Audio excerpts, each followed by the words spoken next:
Bonjour et bienvenue à une autre capsule vidéo de HDM Bike. Aujourd'hui, on va parler du choix de guidon.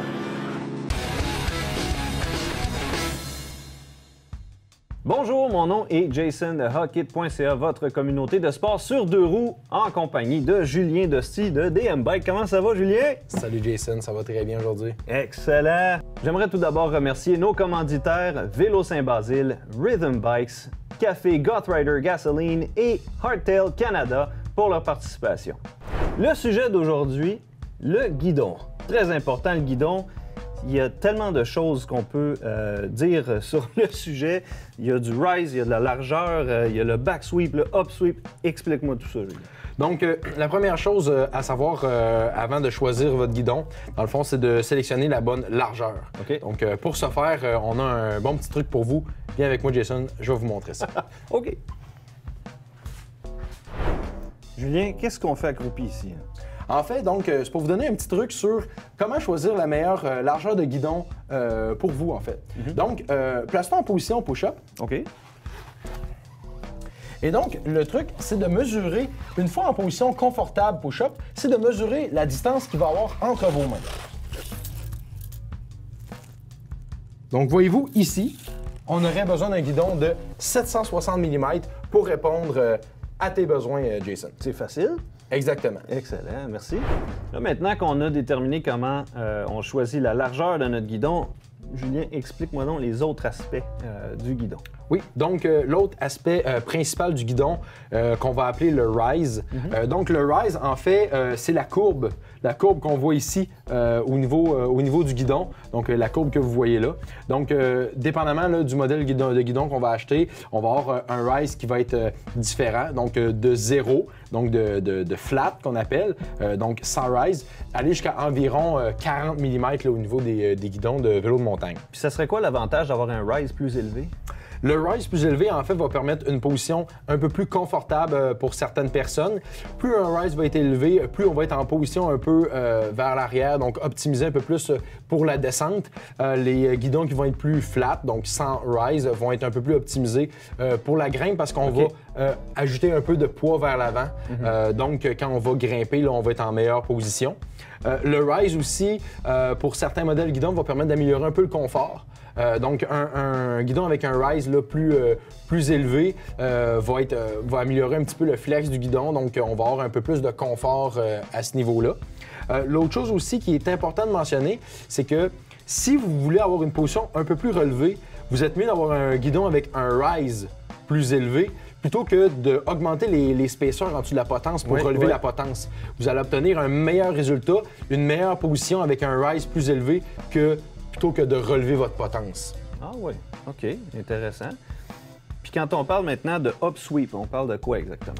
Oui, donc le up sweep, en fait, si je reprends le guidon ici, le up sweep, c'est l'angle que vous avez ici. Donc, comme vous voyez, le guidon n'est pas complètement plat, il y a vraiment un angle.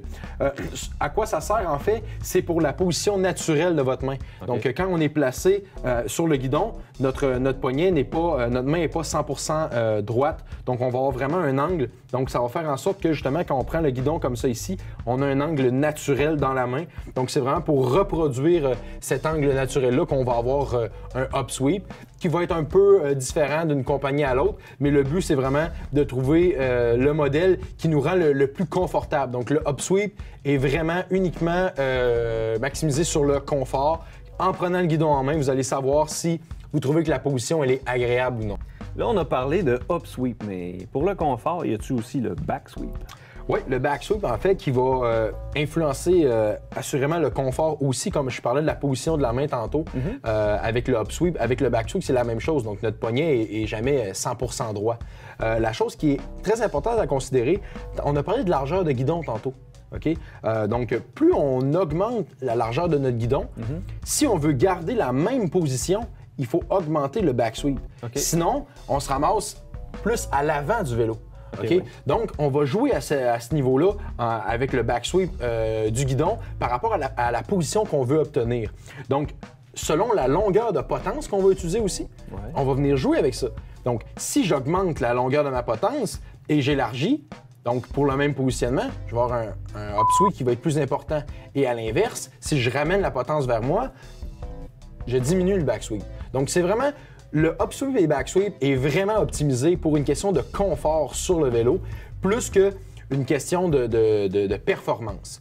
La chose, par contre, quand on parlait de largeur par rapport au backsweep, la largeur, elle, va influencer plus la performance par rapport à la puissance qu'on va avoir en virage. OK. Donc, plus on a un guidon large, plus on a un bras de levier qui est important. Donc, c'est ce que ça va venir influencer. Donc, on a le confort qu'on a sur le guidon, mais on a aussi la performance en termes de bras de levier qu'on a pour la manœuvrabilité qu'on va obtenir.